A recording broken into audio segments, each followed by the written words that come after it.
आज हम देखने वाले हैं भगत सिंह का पत्र उनके अपने मित्र सुखदेव के नाम। तो भगत सिंह ने एक पत्र लिखा था अपने एक मित्र को, और उसी पत्र को हम लोग यहाँ पर देखने वाले हैं। इन्होंने क्या लिखा था, किस बात को लेकर के भगत सिंह ने अपने मित्र सुखदेव को पत्र लिखा था। थोड़ा सा कंटेक्स्ट जान लेते हैं।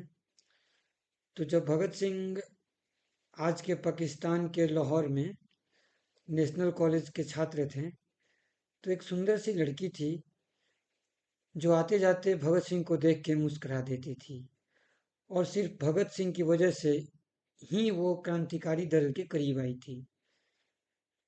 जब असेंबली में बम फेंकने की योजना बन रही थी, भगत सिंह अपने साथियों के साथ जब बम फेंकने की योजना बना रहे थे, तो उनके साथियों ने ये जो बम फेंकने का काम था भगत सिंह को मना कर दिया देने से, क्योंकि वो एक लीडर थे और उनका रहना जरूरी था, इसलिए उन्हें मना कर दिया गया।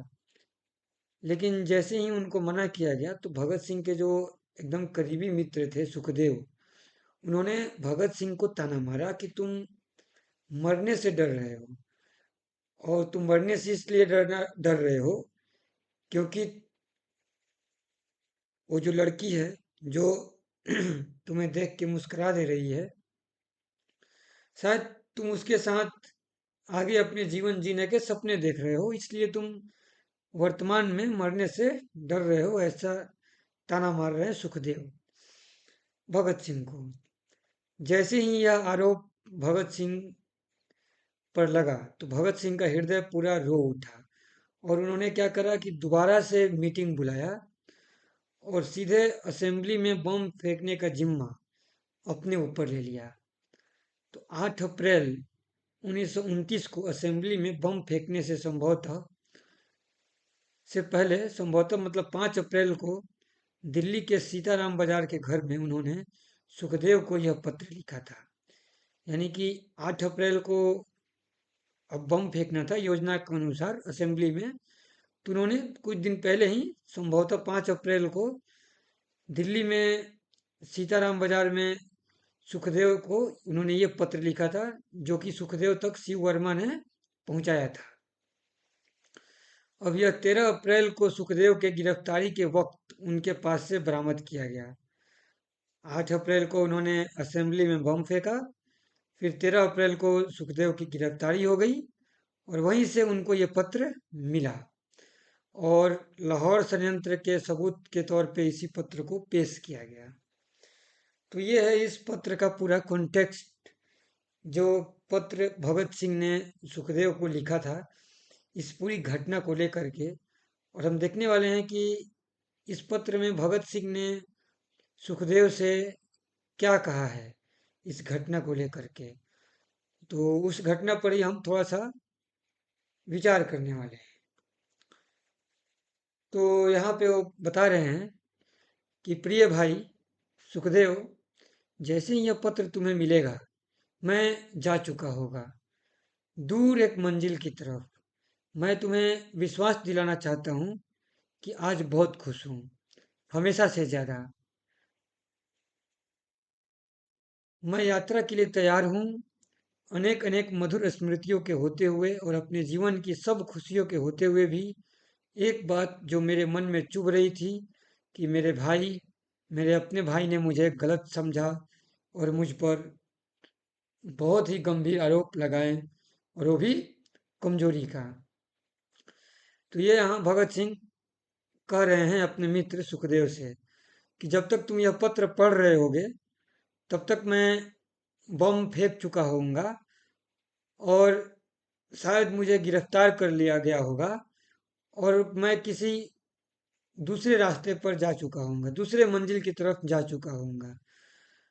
लेकिन इसके बावजूद वो बता रहे हैं कि मैं खुश हूँ, मुझे किसी चीज़ का कोई तकलीफ नहीं है, क्योंकि उनके लिए जो मेन प्रॉब्लम था वो ये था कि वो अपने ऊपर कमजोरी का इल्जाम लगे हुए शायद जी नहीं सकते थे, और वो भी कमजोरी का आरोप जब उनके ही एक करीबी मित्र उन पर लगा रहे हैं, तो ये चीज उनके लिए असहनीय थी।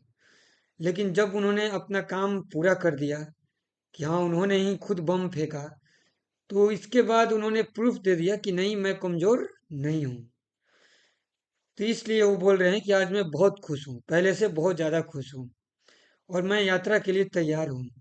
अनेक अनेक मधुर स्मृतियों के होते हुए और अपने जीवन की सब खुशियों के होते हुए भी एक बात जो मेरे मन में चुभ रही थी, जो यहाँ पे बता रहे हैं कि मेरे अपने भाई ने मुझे गलत समझा था, मेरे अपने ने मुझ पे आरोप लगा दिया था कमजोरी का, जिस पर वो विश्वास करते थे, भरोसा करते थे। उन्हें लगता होगा कि ये तो हमारा बात तो कम से कम समझ ही रहे होंगे, लेकिन शायद उन्होंने नहीं समझा। लेकिन जब वे आगे यहाँ तक उन्होंने अपना काम कर दिया है, तो फिर वो आगे बता रहे हैं कि आज मैं पूरी तरीके से संतुष्ट हूँ, पहले से कहीं अधिक। आज मैं महसूस करता हूँ कि वह बात कुछ भी नहीं थी, एक गलतफहमी थी। मेरे खुले व्यवहार को मेरा बातूनीपन समझा गया और मेरी आत्म स्वीकृति को मेरी कमजोरी। मतलब कि जो भी चीज भगत सिंह ने उस समय स्वीकार किया होगा कि ऐसी ऐसी चीजें, ऐसी ऐसी घटनाएं हो रही हैं, उस चीज को उनके दोस्तों ने कमजोरी समझ लिया। उन्हें लगा कि अब ये इसके वजह से स्वतंत्रता संग्राम के जो भी कार्यक्रम है उससे वो पीछे हटने की कोशिश कर रहे हैं। तो उनके इस चीज को उन्होंने कमजोरी समझ लिया।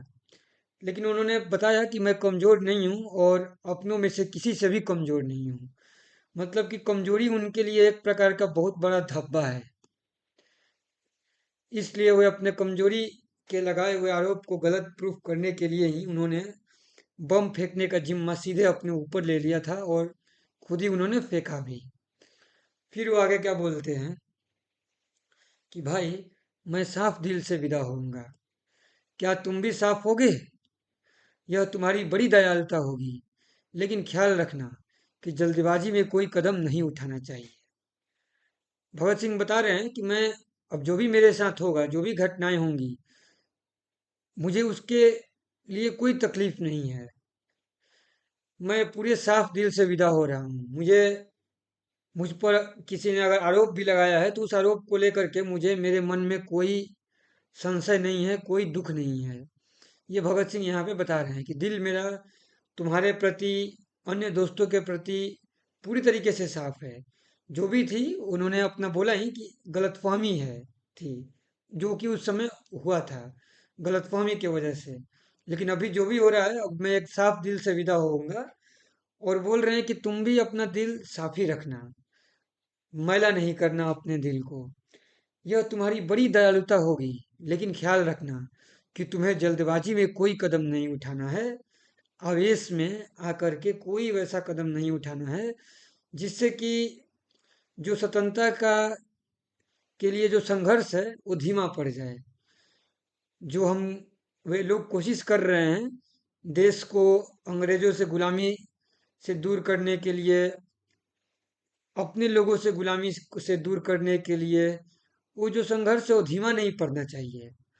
वो जो लौ है वो जलती रहनी चाहिए।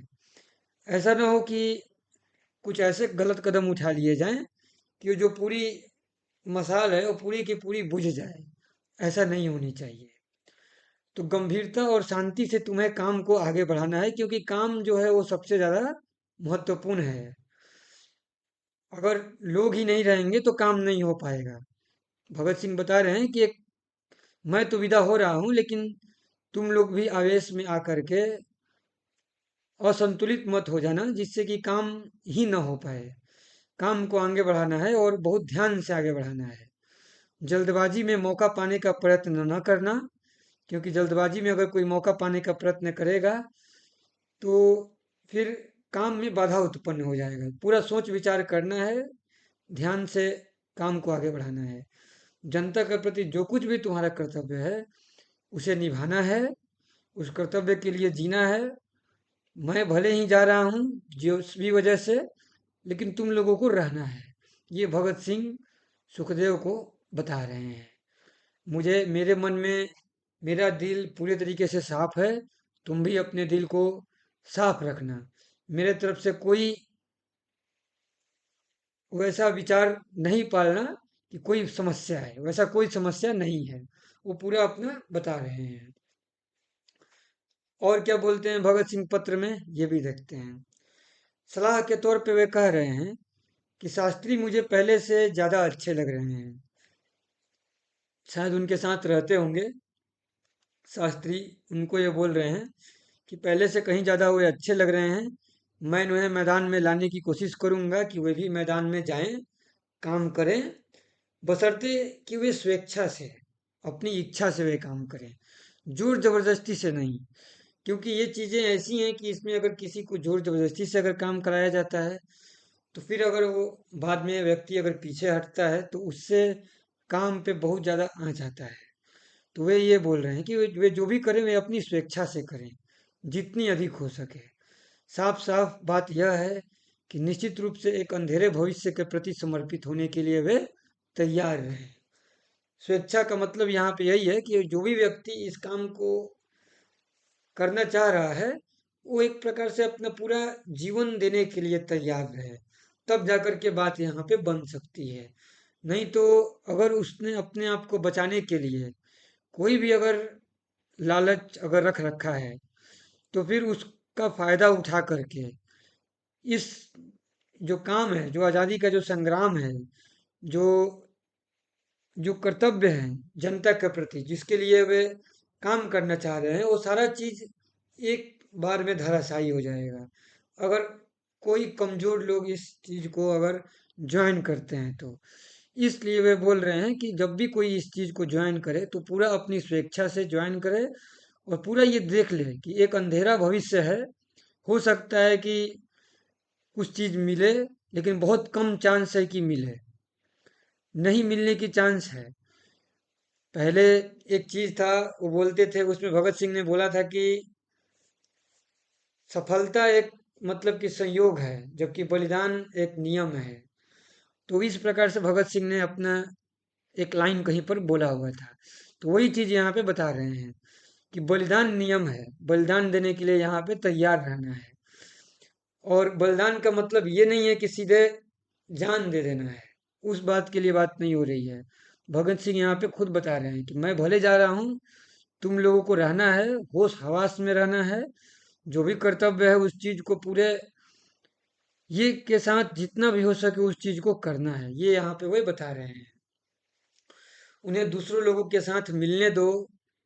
शास्त्री को के माध्यम से वे अपने मित्र सुखदेव को समझा रहे हैं कि जो भी लोग हैं उन्हें भी दूसरों के साथ मिलने दो, उनके हाव भाव का अध्ययन होने दो। यदि वे ठीक भावना से काम करेंगे तो बहुत ही उपयोगी और मूल्यवान सिद्ध होंगे। लेकिन अगर उनकी भावनाएं में थोड़ी सी भी अगर कुछ चीजें बाकी रहती हैं तो वे घातक सिद्ध हो सकते हैं। ये पूरा जो उनका काम है, जो संग्राम है उसके लिए, इसलिए वे बोल रहे हैं कि वो जल्दबाजी नहीं करना है। तुम स्वयं अच्छे निर्णायक होगे, बहुत अच्छे से इन चीजों को निर्णय लो, देखो ध्यान से, जैसी सुविधा हो, जैसी उचित हो चीजें हो वैसी व्यवस्था करो। आओ भाई, अब हम बहुत खुश हो लें। कोई मतलब कि ये नहीं रखना है कि मैं पकड़ा गया हूँ। भगत सिंह ये कहना चाहते हैं कि मैं पकड़ा गया हूँ तो मेरे प्रति से तुम अपने दिल में मैल मत रखना। ये चीजें वे अपने मित्र सुखदेव को बता रहे हैं, लेकिन जो भी चीज कहना है वो उसको वे कहे दे रहे हैं। और इसके साथ साथ ये भी बता रहे हैं कि ठीक है, दिल साफ रखना है, ठीक है ना, उसमें कोई मैल नहीं होना चाहिए, ये बता रहे हैं। ठीक है, आगे देखते हैं। आगे वे बोलते हैं कि खुशी के वातावरण में मैं कह सकता हूं कि जिस प्रश्न पर हमारी बहस है, जिस चीज को लेकर के उनकी बहस हुई थी, वे अपना बहस का जिक्र अब यहाँ पे पुनः इस पत्र में कर रहे हैं। अभी तक तो उन्होंने बोला था कि मैंने अपना कमजोरी सिद्ध कर लिया है, मेरे मन में तुम्हारे प्रति कोई मैल नहीं है, सब चीज साफ सुथरा है। लेकिन जिस चीज को लेकर के प्रॉब्लम हुआ था उनके बीच में, उस प्रॉब्लम को वे यहाँ पे रख रहे हैं और पूरे स्पष्टता के साथ रख रहे हैं। वे क्या बोल रहे हैं कि जिस प्रश्न पर हमारी बहस है उसमें अपना पक्ष लिए बिना मैं नहीं रह सकता। वे बोल रहे हैं कि जो चीज के लिए मैं पहले बोला था वह पक्ष मैं आज भी रख रहा हूँ और अभी भी रख रहा हूँ कि बात तो मेरी ही कहीं ना कहीं सही है। वे अपने इस चीज को अपने मित्र सुखदेव से कह रहे हैं। उसमें मुझे अभी भी कोई गलती दिखती नहीं है। ये चीज वे अपने आप को थोपना नहीं चाहते हैं। मतलब उन्हें जो चीजें समझ में आ रही है वे अपने मित्र को कह रहे हैं। वे बोल रहे हैं, क्या बता रहे हैं कि मैं पूरे जोर से कहता हूँ कि मैं आशाओं और आकांक्षाओं से भरपूर हूँ। यानी कि मेरे मन में जीवन के प्रति बहुत सारी आशाएं हैं, बहुत सारी इच्छाएं हैं, वो भरी पड़ी हैं। मैं ये नहीं कह सकता हूँ कि मैं पूरे खाली हूँ, मेरे मन तो मैं पूरा एकदम, मतलब कि कुछ लोग ऐसे होते हैं जो बोलते हैं कि मेरी कोई इच्छा ही नहीं है, मेरी कोई आशा ही नहीं है, मैं सब चीज त्याग चुका हूँ। भगत सिंह बोल रहे हैं कि नहीं नहीं, ऐसा बिल्कुल भी नहीं है। मेरी आशाएं हैं, मेरी आकांक्षाएं हैं, मैं जीवन को जीना चाहता हूँ। जीवन में बहुत सारी ऐसी चीजें हैं जिसको मैं जानना चाहता हूँ। जीवन आनंदमय है, हम जीवन को जी सकते हैं, इनकी रंगीनियों के साथ खेल सकते हैं, चीजों को समझ सकते हैं, देख सकते हैं, सीख सकते हैं, आनंद ले सकते हैं। तो वे बोल रहे हैं कि मैं झूठा त्यागी नहीं हूँ, कि मैं ये कहूँ कि मैं सब चीज को त्याग के बैठा हुआ हूँ। तो वे बोल रहे हैं कि ऐसा कोई समस्या नहीं है, जो कि उन पर आरोप लगाया गया था कि भाई तुम उस लड़की के वजह से तुम काम नहीं कर रहे हो ये चीज को। तो वे बोल रहे हैं कि हो सकता है कि मैं वैसा भी करना चाहता हूँ, वैसा इच्छा मुझ में भी है, हो सकती है। परंतु इसके साथ वो एक चीज और बोल रहे हैं, लेकिन अगर आवश्यकता आई तो, और उससे अगर कोई अधिक आवश्यकता आई तो मैं अपना जान कुर्बान करने के लिए भी पीछे नहीं हटूंगा। मैं सब कुछ अपना कुर्बान कर सकता हूँ। और उसी चीज को उन्होंने, भगत सिंह ने अपना प्रूफ दिया है जब उन्होंने फिर से असेंबली बुला करके बम फेंकने का निर्णय अपने हाथों में ले लिया था। वही यहाँ पे ये बुला बता रहे हैं कि अगर आवश्यकता आ गई है तो मैं सब कुछ कुर्बान भी कर सकता हूँ। मेरी अगर आवश्यकताएं ऐसी हैं तो उस आवश्यकता के आगे मेरी आकांक्षाएं, मेरी आशाएं, जीवन की जो भी आनंदमयी रंगीनियां हैं, मैं सबको क्या कर दूंगा, कुर्बान कर दूंगा। और यही वास्तविक बलिदान है। इसके अलावा और कोई बलिदान होता है नहीं। ऐसे नहीं कि ऐसे ही झूठ मूठ का सब चीज त्याग करके बैठे हुए हैं। ये यहाँ पे भगत सिंह वैसा झूठा त्याग को यहाँ पे वे बढ़ावा नहीं दे रहे हैं। वो बोल रहे हैं कि भाई जीवन है, जीने के लिए मिला हुआ है, सब कोई अच्छे से जिए, आपस में जिए, आपस में खुशी से रहे, ये वे कहना चाह रहे हैं। ऐसा नहीं बोल रहे हैं कि सब कोई दीन रहे, दरिद्र रहे, सब कुछ एकदम खाली होकर के बैठे, ऐसा नहीं बोल रहे हैं वे। लेकिन अगर आवश्यकता है, छोड़ने की जरूरत पड़े, तो सब चीज को छोड़ा भी जा सकता है। नियम नहीं है कि सब कुछ को पकड़ के ही बैठना है। ये यहाँ पे वे बता रहे हैं।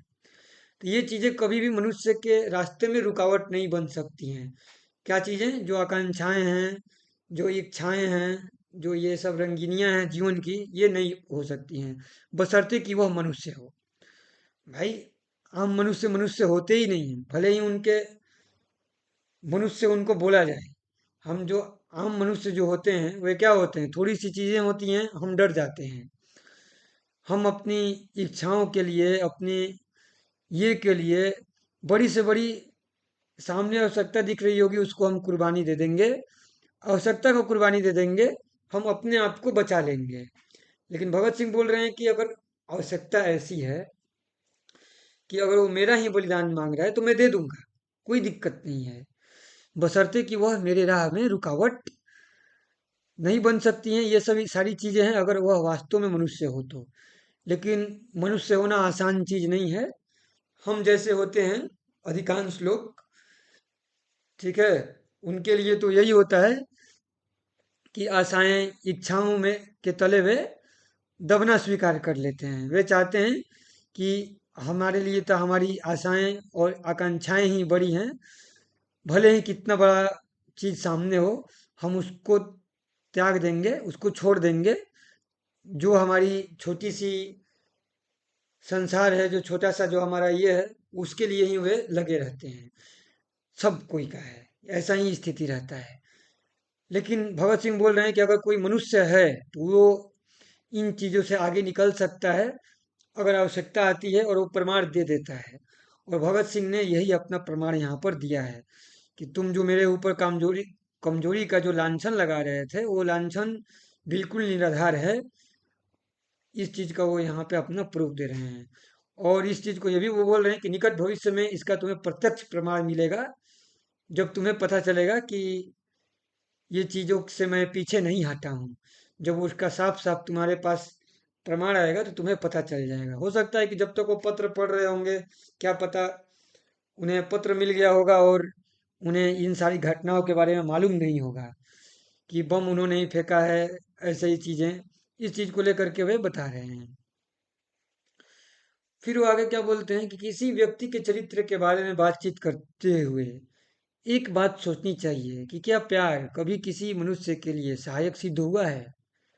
बोल रहे हैं कि जो आम लोगों के बीच में जो लगाव होता है, क्या वो सहायक सिद्ध हुआ है कि नहीं हुआ है। ये बात यहाँ पे वे बता रहे हैं। और इस प्रश्न का उत्तर वो देते हैं कि हाँ, एक एग्जाम्पल देते हैं, वो इमेजिनी करके हैं। तुमने अवश्य पढ़ा होगा कि जब वे एक विद्रोही असफलता हुआ था, मन को कुचल डालने वाली हार हुई थी, मरे हुए साथियों की याद में वह बर्दाश्त नहीं कर पा रहा था, जो मेजनी था, इतना बुरा उसका हार हुआ था। इस स्थिति में या तो वह पागल हो जाता या फिर वह अपना जीवन ही समाप्त करने के लिए भी सोच सकता था। लेकिन उसको जैसे ही एक पत्र मिलता है अपनी प्रेमिका से, तो वह फिर से मजबूत होता है और इतना मजबूत होता है कि सबसे अधिक मजबूत हो जाता है। ये चीज एक एग्जाम्पल के रूप में भगत सिंह बता रहे हैं कि जब भी किसी के चरित्र के बारे में बात किया जाए तो उस बारे में थोड़ा सा ये चीज भी विचार कर लेना चाहिए। क्योंकि सब कोई ऐसा नहीं होता है कि अपने लगाव का मतलब ये हो गया कि किसी चीज से लगाव रखा है तो अपने काम को पीछे ही कर दे। भगत सिंह अपना एग्जाम्पल देना चाह रहे हैं कि मेरे लिए तुम जो कमजोरी का जो मुझ पर इल्जाम लगाया जा रहा था कमजोरी को लेकर के, मेरे लिए वो कमजोरी नहीं थी। मैं अपने मकसद को लेकर के, मैं अपने चीजों को लेकर के बिल्कुल स्पष्ट था कि क्या चीजें किस हद तक महत्वपूर्ण है। इस चीज को वे पूरा समझ रहे थे। वही वहां पे वो ऊपर बता रहे हैं कि ठीक है कि जीवन की आशाएं हैं, आकांक्षाएं हैं, इच्छाएं हैं, आनंदमयी रंगीनियां हैं, लेकिन समय की अगर मांग है इससे कहीं अधिक का, कुछ कुर्बानी का, तो मैं वो भी देने के लिए तैयार हूँ। मुझ में कमजोरी, डर, ये सब का इल्जाम तुम न लगाओ। ये यहाँ पे वे बताना चाह रहे हैं। और उसी का एक एग्जाम्पल शायद यहाँ पे वे मेजनी से पेश करना चाह रहे हैं कि जब भी किसी पर अगर ये इल्जाम लगाया जा रहा है तो ये बात को भी कहीं ना कहीं विचार कर लेना चाहिए। लेकिन वास्तविकता यह है, कहीं ना कहीं, भले ही सुखदेव ने मजाक में कहा हो या जैसे भी कहा हो, कि लाख में से कोई एक ही व्यक्ति होता है जो इस तरह से होता है जिस प्रकार से भगत सिंह यहाँ पे बता रहे हैं। बाकी सारे व्यक्ति तो इस प्रकार से तो नहीं ही सोचते हैं। वे सभी लोग तो इसी प्रकार से सोचते हैं। हम सभी जब भी अगर वैसी स्थिति आती है तो हम, जब भी कोई चीज़ ऐसा होता है तो हम हमेशा अपनी आशाएं, आकांक्षाएं और जीवन की जो भी आनंदमय रंगीनियां हैं उसी को वरीयता दे देते हैं कि वही हमारे लिए महत्वपूर्ण है। भले सामने में कुछ भी हो रहा हो, हम अपनी आज़ादी से भी ज़्यादा उस चीज को वरीयता दे देते हैं। हम गुलाम होना स्वीकार कर सकते हैं, लेकिन हमारी आशाएं जो हैं, हमारी जो इच्छाएं हैं, वो पूरी होती रहनी चाहिए। ये अधिकतर समय तो आम मनुष्य के लिए यही होता है। वही वहां पे भगत सिंह ने बोला भी था कि ये सभी चीजें मनुष्य के रास्ते में रुकावट नहीं बन सकती हैं, बशर्ते कि वह मनुष्य हों। हम अधिकतर जैसे होते हैं, भले ही हमें मनुष्य कहा जाता है लेकिन हम मनुष्य नहीं होते हैं, क्योंकि हमारे रास्ते में छोटी छोटी चीजें हैं वही रुकावट बन जाती हैं। हमारे जो डर हैं, हमारे जो लालच हैं, उसके वजह से हमें जो छोटी छोटी चीजें हैं वो भी हमारे लिए रुकावट बन जाती हैं। ये स्थिति होती है हमारे लिए। जहाँ तक आगे फिर से बता रहे हैं कि जहाँ तक प्यार के नैतिक स्तर का संबंध है, मैं यह कह सकता हूँ कि यह अपने आप में कुछ नहीं है सिवाय एक आवेग के। यानी कि जो लगाव है, जो लगाव होता है वह कुछ नहीं है बल्कि एक साधारण सा आवेग है लेकिन यह पाश्विक वृत्ति नहीं, यह अत्यंत मधुर भावना है। लेकिन यह भी जो चीजें हैं कि पाश्विक वृत्ति नहीं, अत्यंत मधुर भावना है, कभी कभार अत्यंत मधुर भावना भी होती है, और कई बार ये चीज पाश्विक वृत्ति भी हो जाती है। और भले ही मनुष्य उसे मधुर भावना का नाम दे देता है, क्योंकि अधिकतर जो लोग होते हैं, ये भगत सिंह बोल रहे हैं। भगत सिंह एक वैसे चरित्र हैं जो जो यहाँ पे बता रहे हैं कि वे, क्योंकि वे मनुष्य हैं, लेकिन अधिकतर जो हम जैसे होते हैं, हमारे लिए जो ये लगाव है, मधुर भावना कम, पाश्विक वृत्ति कहीं अधिक होती है। एक पशु से, पशुता से उठी हुई वृत्ति अगर कहा जाए तो उससे अधिक कुछ भी नहीं होती है। इसीलिए हम देखते हैं समाज में कि जब भी ये लगाव पूरा नहीं हो पाता है तो मनुष्य किस हद तक गिरने के लिए भी तैयार हो जाता है। एक व्यक्ति, आम व्यक्ति किस हद तक गिरने के लिए तैयार हो जाता है। तो जब व्यक्ति गिरता है तो ये चीज प्रमाणित हो जाती है कि जो ये लगाव था, वो लगाव अत्यंत मधुर भावना न थी, बल्कि क्या थी, पाश्विक वृत्ति है। तो अधिकतर व्यक्ति नीचे ही गिर जाता है। वो प्रूव कर देता है कि अधिकतर व्यक्ति के लिए वह पाश्विक वृत्ति ही होती है। यहाँ पे सिर्फ भगत सिंह और उनके जैसे कुछ चंद लोग ही होते हैं जिनके लिए ये जो लगाव है वो एक मधुर भावना होती है। फिर वो आगे बोल रहे हैं कि प्यार अपने आप में कभी भी वास्तविक, मतलब कि पाश्विक वृत्ति नहीं होती है। जो असली चीज है वो तो अपने आप में अपने आप में पाश्विक वृत्ति नहीं है। पाश्विक वृत्ति का जो भाव है वो मनुष्य के अंदर उसके अपने लालच से आ जाता है। अगर लालच न हो, उसके अंदर कोई वैसी कामना न हो, अगर आशा न हो, उसकी अपनी तुच्छ इच्छाएं आकांक्षाएं न हो, तो फिर ये पाश्विक वृत्ति न हो, नहीं होती है।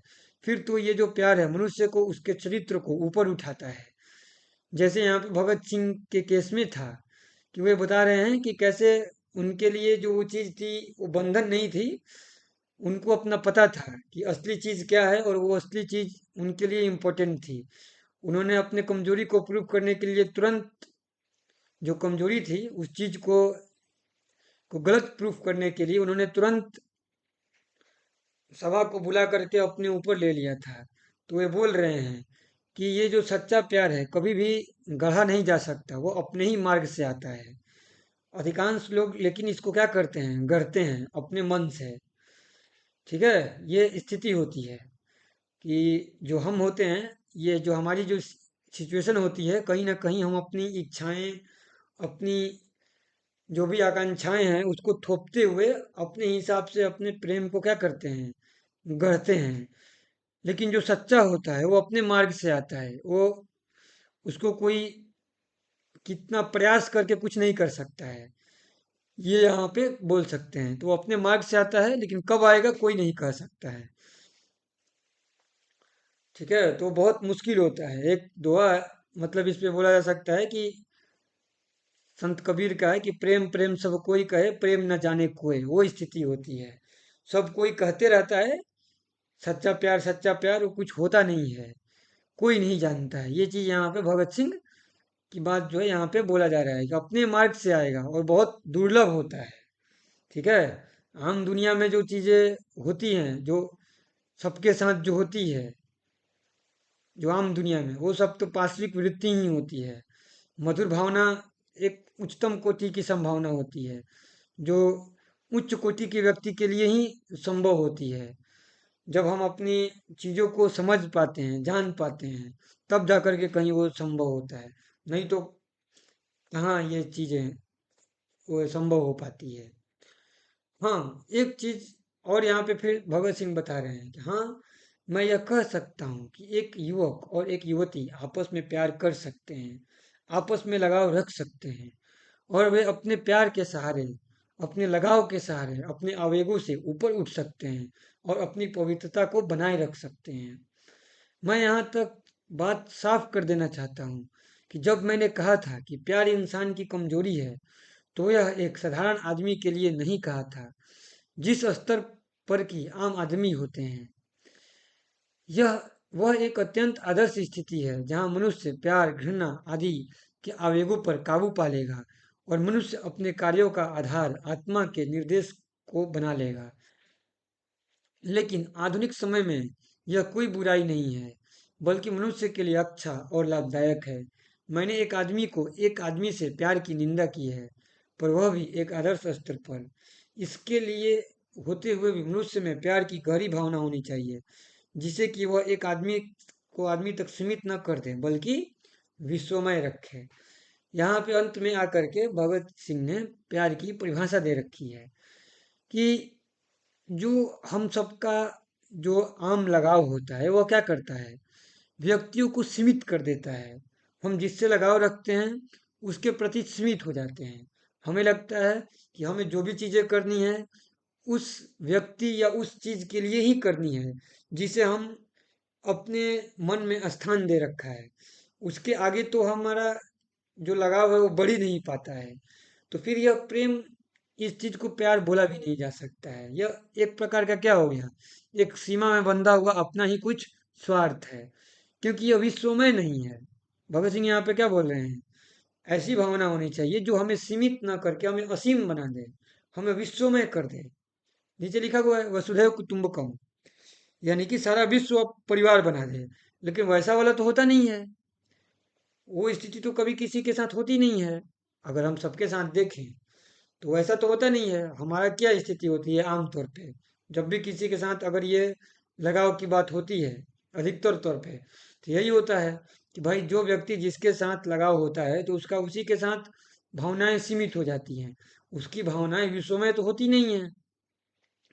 घर है, परिवार है, अपना धार्मिक समुदाय बना सकते हैं, जातिगत समुदाय बना सकते हैं, लिंग के आधार पर समुदाय बना सकते हैं, भाषा के आधार पर समुदाय बना सकते हैं। हम अलग अलग आधार पर समुदाय बनाते हैं और हमारी जो भी भावनाएं हैं, जो भी हम अथवा प्यार कह लें, उसी चीज के लिए उसी इर्द गिर्द सीमित हो जाती हैं। विश्व में तो नहीं हो पाता है ना, हम उसमें सीमा बांध देते हैं। लेकिन वास्तविकता तो ये है कि हम उसको विश्वमय करें, तब जाकर के ये बात कहीं संभव हो सकती है। ये यहाँ पे वे बोल रहे हैं। फिर आगे वे बोलते हैं कि मैं सोचता हूँ कि मैंने अपनी स्थिति अब स्पष्ट कर दी है, और एक बात मैं तुम्हें बताना चाहता हूँ कि क्रांतिकारी विचारों के होते हुए हम नैतिकता के संबंध में आर्य समाजी ढंग से कट्टर धारणा नहीं अपना सकते हैं। ठीक है, ये वहां पे ये बता रहे हैं कि कट्टरता नहीं अपनाया जा सकता है। हमारी चीजें हैं कि लोग विचार करें, सोचें, समझें, उस चीज को मनन करें, सीखें, जानें, पूरा उस पर विचार करें और फिर चीजों को देखें कि क्या सही है क्या गलत है। ऐसे ही नहीं कि बिना सोचे समझे चीजों को हम एक्सेप्ट कर लिए और कट्टर विचारधारा फैला रहे हैं, वैसा नहीं। हम बढ़ चढ़कर बातें कर सकते हैं और इसे आसानी से सिखा सकते हैं, पर असल जिंदगी में हम झट से थर थर कांपना शुरू कर देते हैं। ये यहाँ पे वास्तविकता बता रहे हैं कि जब भी हम होते हैं कहीं कोई बातें करनी होती है, हम बढ़ चढ़कर बातें कर देते हैं कि हाँ हम तो ये से हैं, हम तो वैसे हैं, हम ये कर लेंगे, हम वो कर लेंगे। लोग बोल देते हैं और कभी कभी कर भी देते हैं, लेकिन कब करते हैं, जब उनका स्वार्थ पे चोट पड़ रहा होता है। तो जब उनका स्वार्थ पे चोट पड़ रहा होता है तो अपने स्वार्थ को बचाने के लिए लोग अपना प्राण की आहुति देने से भी पीछे नहीं हटते हैं। लेकिन फिर वो बात नहीं हुई जब अपने स्वार्थ के लिए काम कर रहे हैं। तो यहाँ पे बात बोल रहे हैं कि आप विश्व में, जब ऊपर में आदर्श रखा था ना उन्होंने भगत सिंह ने कि भाई विश्वमय होना चाहिए, जो भी आपका सोच है, सोच विश्वमय हो। उस बारे में लोग बोलने के लिए तो बोल देते हैं कि हाँ भाई हम सब चीज को ये करते हैं, हम भेदभाव नहीं करते, हम ये नहीं करते, हम वैसे नहीं करते हैं, हम जाति को नहीं मानते, हम इस चीज को नहीं मानते हैं। लेकिन जैसे ही बात आती है तो हम तुरंत अपने जाति में चीजों को खोजना कर शुरू कर देते हैं। चाहे शादी की बात आ जाए, चाहे जैसी भी बातें आ जाएं, तो ऐसे बोलेंगे मैं तो जाति में विश्वास ही नहीं करता हूँ, जाति तो गलत है। सारे पढ़े लिखे लोग ऐसे ही बोलेंगे। लेकिन जैसे ही शादी की बात आएगी लोग देखना शुरू करेंगे जाति में, जाति से भी आगे जाके गोत्र में देखना शुरू कर देंगे, जो भी अपने जिनके साथ भी रहना है। तो ऐसी स्थितियां उत्पन्न हो जाती है कि असल जिंदगी में हम थर थर कांपना शुरू कर देते हैं, थोड़ा सा भी विरोध नहीं कर पाते हैं, थोड़ा सा भी हम वास्तविकता में नहीं जी पाते हैं। हम अपने काल्पनिक मानसिक बनाई हुई दुनिया में ही हम जीते हैं। ये चीज यहाँ पे भगत सिंह बता रहे हैं। तो मैं तुम्हें कहूंगा कि यह छोड़ दो। मैं तुम्हें कहूंगा कि यह छोड़ दो। क्या मैं मन में बिना किसी गलत अंदाज के गहरी नम्रता के साथ निवेदन कर सकता हूँ कि तुम में जो अति आदर्शवाद है उसे जरा कम कर दो। ठीक है, ये यहाँ पे वे बता रहे हैं अपने मित्र सुखदेव के। क्योंकि सुखदेव को क्या था कि अति आदर्शवाद था। उन्हें क्या लग रहा था कि तुम लड़की के प्रति जो वहां पे वो शुरुआत था उस चीज में कि उन्होंने उन पे आरोप जो लगा दिया था कि तुम कमजोर हो। वो भगत सिंह बता रहे हैं कि वो सब कमजोरी थोड़ी बहुत चीजें जो हैं उस चीज को लेकर के तुम अति आदर्शवादी नहीं बनो, उसे थोड़ा सा कम कर दो और उनकी तरीके से तीखे न रहो जो पीछे रहेंगे और मेरे जैसे बीमारी का शिकार होंगे। हो सकता है कि वैसे लोग होंगे जिनके साथ वो सब कमजोरियां होंगी, थोड़ी बहुत। और बता रहे हैं भगत सिंह, और हो सकता है कि वो मेरे जैसे बीमारी के शिकार होंगे। तो तुम उनके प्रति से उनके तरह से तीखे ना रहो, उनके प्रति गलत भावना गलत विचार न रखो, बल्कि उनकी चीजों को देखते हुए उनकी शक्तियों को देखते हुए उनसे जितना मदद लिया जा सकता है वो जितना मदद कर सकते हैं उनको उतनी उनको योगदान के लिए ये करो। और उनकी भर्त्सना करो, उनके दुख तकलीफ को और नहीं बढ़ाओ। ये नहीं कहो कि भाई तुम कमजोर हो, तुम ऐसे हो, तुम वैसे हो, ये ना बोलो। बल्कि उन्हें सहानुभूति दो, उन्हें सिखाओ, समझाओ, उस चीज से आगे निकालने में मदद करो। और अगर वो आगे निकल पाते हैं तो फिर उनको उस हिसाब से काम दो। अगर वो ऐसा नहीं निकल पाते हैं तो जिस स्तर पे हैं तो उनको उस हिसाब से चीजें दो। ऐसा वो भगत सिंह कहना चाह रहे हैं कि उनकी भर्त्सना नहीं करो, उनकी अवहेलना नहीं करो, उनकी चीजों को समझो, अति आदर्शवाद के तरफ मत बढ़ो। ये यहाँ पे वे बोल रहे हैं। तो क्या मैं यह आशा कर सकता हूँ कि किसी खास व्यक्ति से द्वेष रखे बिना तुम उनके साथ हमदर्दी करोगे, उनके साथ प्रेमपूर्ण व्यवहार करोगे जिन्हें इसकी सबसे अधिक जरूरत है। ठीक है, ये यहाँ पे भगत सिंह बता रहे हैं। वो बोल रहे हैं भाई मैं तो ठीक है, मेरे साथ अब जो होना है वो होना है। मैंने अपने कमजोरी का परिणाम दे दिया है। जो कमजोरी के जो बात बोल रहे थे उसका बता दिया है कि मैं भाई कमजोर नहीं हूँ। और मुझे कोई अपने तरफ से कोई मुझे बैर भी नहीं है, तुम्हारे तरफ से लेकर के तुमसे कोई शिकायत भी नहीं है। ये भी अपना भगत सिंह बता रहे हैं। लेकिन तुम इस बात को बोल रहे हैं कि इतना कहने के बावजूद तुम इस बात को तब तक नहीं समझ पाओगे जब तक तुम स्वयं उस चीज का शिकार ना बन जाओ। ठीक है, भगत सिंह यहाँ पे ये बोल रहे हैं कि भाई तुम इस बात को तब तक नहीं समझ पाओगे जब तक कि तुम स्वयं इस चीज का शिकार नहीं बन जाते हो। लेकिन मैं यह सब क्यों लिख रहा हूं? मैं बिल्कुल स्पष्ट होना चाहता था कि मैंने अपना दिल साफ कर लिया है, कि कम से कम मुझे कोई समस्या नहीं है, मेरे को तुमसे कोई द्वेष नहीं है, ये बताना चाह रहे हैं। ठीक है, फिर वो बता रहे हैं आगे अपना बोल रहे हैं कि तुम्हारी हर सफलता और प्रसन्न जीवन की कामना सहित तुम्हारा भाई भगत सिंह। तो ये था यहाँ पे भगत सिंह का पत्र उनके अपने मित्र सुखदेव के नाम। धन्यवाद।